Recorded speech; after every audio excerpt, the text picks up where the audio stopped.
Well, good morning. Last week we started a new little mini-series called Facts and Figs. And we looked at the facts of where the church is at. We looked at the statistics gathered over the last few decades, and almost across the board, with one or two exceptions, every denomination of the church in Britain is shrinking. And our own beloved Church of England is rapidly decreasing, having lost half its membership in the last 18 years. We're in real trouble. We're facing serious decline. And then we looked at the parable of the figs. And in that parable, the owner comes to the fig tree and he sees that there are no figs on the tree. And he considers cutting it down. But the gardener says, give it one more year. Let me tend it. Let me look after it. Let me protect it. Let me prune it. Let me invest in it. Let me irrigate it. Let me protect it from flies and bugs and what have you. Let me nourish it so that it can flourish. And then see if there are any figs. And then if there aren't, well, we can be done with it. Our church is in a real mess. The church in our country is in a mess. People have turned away in their millions. What do? Do we give up on church? No. Despite the facts, we're going to go looking for figs. And we're going to prune and prepare and protect and fertilize and feed and invest in the fig tree, so that next year there will be figs.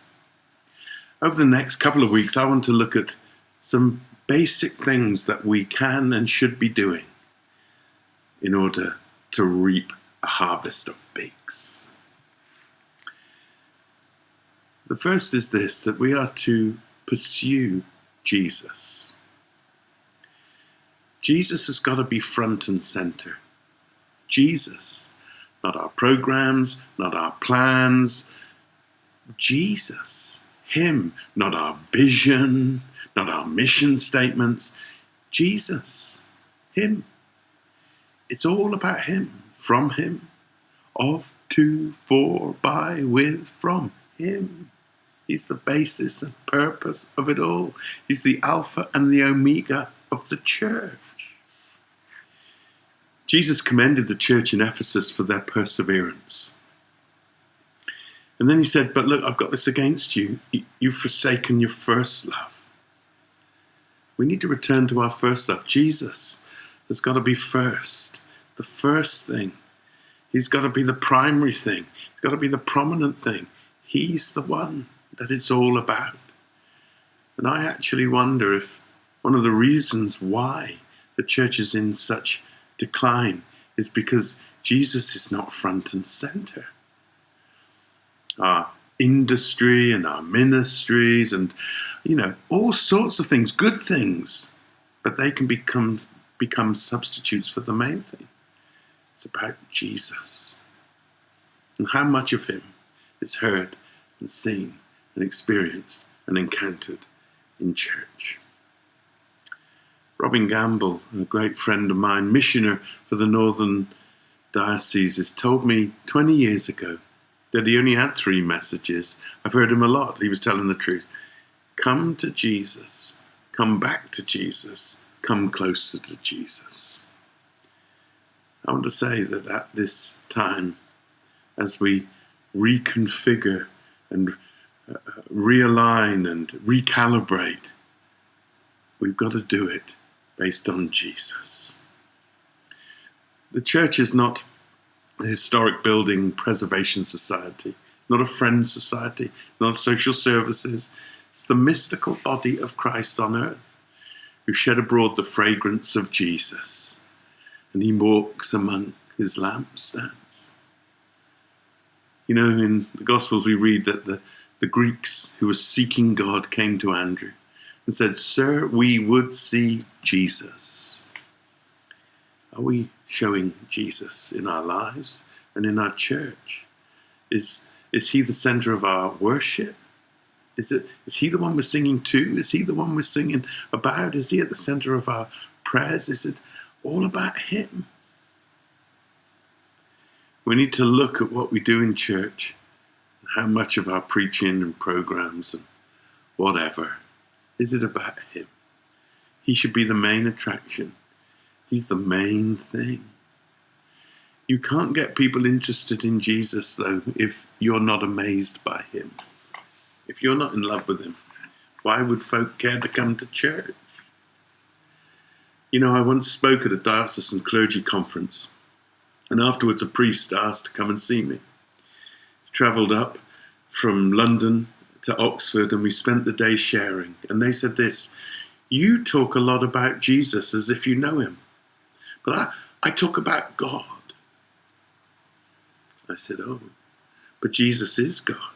Jesus is God with us. He's God in the flesh. He's God for us. And it's Jesus front and center. If we just talk about God in the abstract, which God are we talking about?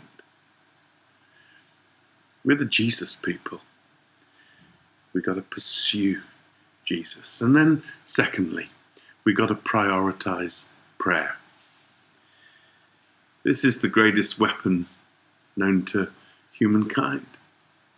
Our prayers bring heaven to earth. The great theologian Karl Barth said, to grasp the hands in prayer is the beginning of an uprising against the disorder of the world. Prayer changes things. It changes things out there that you're praying for, changes the atmosphere, and it changes you. And every advance and every turnaround in the church's fortune has had prayer to Jesus at its center. But you know, if you want to humble a minister, it's often been said, just ask them about their prayer life. I was asked last year to speak at a national conference on prayer. And as we got nearer and nearer, I wasn't in the best of places. I just felt I couldn't do it. And so I declined from doing this conference. I declined because whilst I could easily have pulled together, 4 or 5 talks on the subject, no problem. I thought my own prayer life is so paltry, inadequate. I didn't want to speak from ignorance and inexperience. So I've been praying, Lord, teach me to pray. You'd think after being Christian 35 years and a minister for over 30, I'd have cracked it, but it's so difficult. Most of my prayers are so selfish, short and selfish. But desperate times call for desperate prayers. With Rachel, we need to pray, give me children or I die. What to do? What are we to do when the demon is in too deep? And it is in our society. Darkness is in deep. The disciples were casting out demons and not getting anywhere. And Jesus came along and with a word delivered the boy. And they said, why couldn't we cast him out? And this demon, and Jesus said, this sort come out only by prayer and fasting. What do we do when the demon's in too deep? What do we do when the church is in rapid decline? What do we do when there's more of the world in the church than the church in the world? What do we do? We've got to pray. This sort come out only by prayer and fasting. And our lack of prayer has taken down our protective walls and brought in the shadows. And our lack of prayer has meant that when we've gone out in mission, we've not been as effective as we could be. In church, I wonder if sometimes, how do I say this? Maybe God was involved in the closing down of the churches because he's so fed up with what he sees. I don't know, maybe that's harsh. But we've got dry ice machines in church, but dry eyes. We need to learn to pray wet tears. Have we been putting on a show? Has it just been drama, theatre? Or has it been the people of God meeting with the God of the people? I don't know. I'm going to think about that. But we need to pray. God spoke through the prophet Joel and said, "Let the priests who minister before the Lord weep before the portico and the altar, and let them say, 'Spare your people, Lord. Do not make your inheritance an object of scorn and a byword among the nations.'" Why should the people in the world say, "Where is their God?" They shouldn't be saying, "Where is their God?" They should be saying, "There is their God." And prayer says, "I need God." And prayer says, "I believe in God." Prayer is an act of faith, and an act of hope, and an act of love. And it's essential if we want to see figs on the tree. I prayed for years for someone who was a murderer. I'd read about their particular crime in the mid-90s. And for the next 20 years, I would infrequently, but over 20 years, quite often, think about them, pray for them.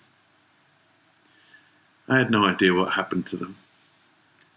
But 20 years later, they were released from jail and they were a born-again Christian. And they moved to Oxford and they became my friend. There's a fig. We need more figs on the tree. How do we get it? Pursue Jesus. Pray. Let's get praying. Next week we'll look at some more. I hope you have a fantastic week. God bless you.